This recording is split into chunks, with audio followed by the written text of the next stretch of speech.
मुख्यमंत्री भूपेश बघेल दिल्ली दौरे पर हैं, जहां आयोजित नीति आयोग की बैठक में हिस्सा लेंगे। जानकारी, इस बैठक में प्रधानमंत्री नरेंद्र मोदी, गृह मंत्री अमित शाह से मुलाकात हो सकती है। दिल्ली में दिन भर होने वाली इस बैठक के लिए सभी राज्यों के मुख्यमंत्री को बुलाया गया है। इसमें प्रदेश की साल भर की उपलब्धियों के साथ भविष्य की प्लानिंग और केंद्र में लंबित योजनाओं की मंजूरी के लिए बात करेंगे। इसके साथ ही राज्य के लिए जरूरी राजस्व की मांग भी की जाएगी। बैठक में प्रभारी मुख्य सचिव सुब्रत साहू, वित्त सचिव अंकित आनंद भी शामिल होंगे। इस अवसर को लेकर मुख्यमंत्री भूपेश बघेल ने कहा, प्रदेश के कई ऐसे ज्वलंत मुद्दे हैं जिन पर बात की जाएगी। जीएसटी क्षतिपूर्ति का मुद्दा उठाएंगे और केंद्र सरकार से जो राशि लेनी है उस पर भी चर्चा होगी। प्रदेश में झीरम घाटी हमले पर जमकर सियासत हो रही है।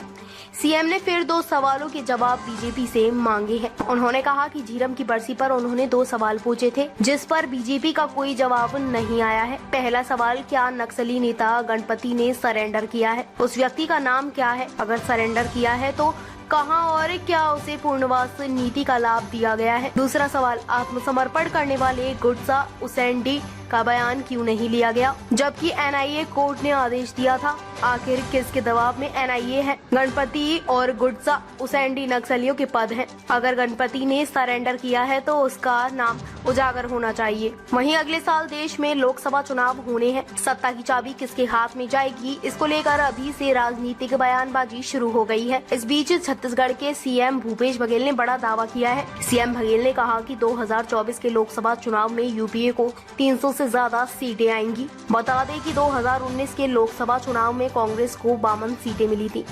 चुनाव आयोग के आंकड़ों के मुताबिक कांग्रेस ने कुल 421 लोकसभा सीटों पर अपने उम्मीदवार उतारे थे।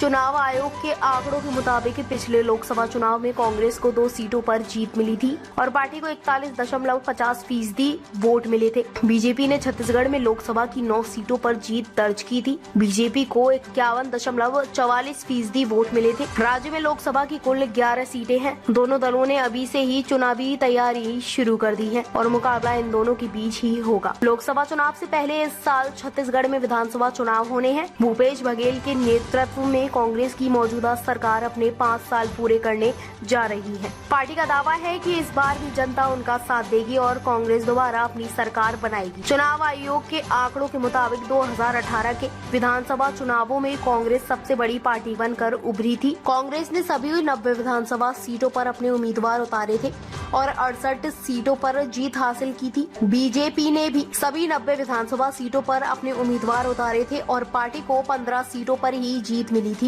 इसके अलावा मायावती की पार्टी बीएसपी को 2 और अजीत योगी की जनता कांग्रेस छत्तीसगढ़ को 5 सीटों पर जीत मिली थी।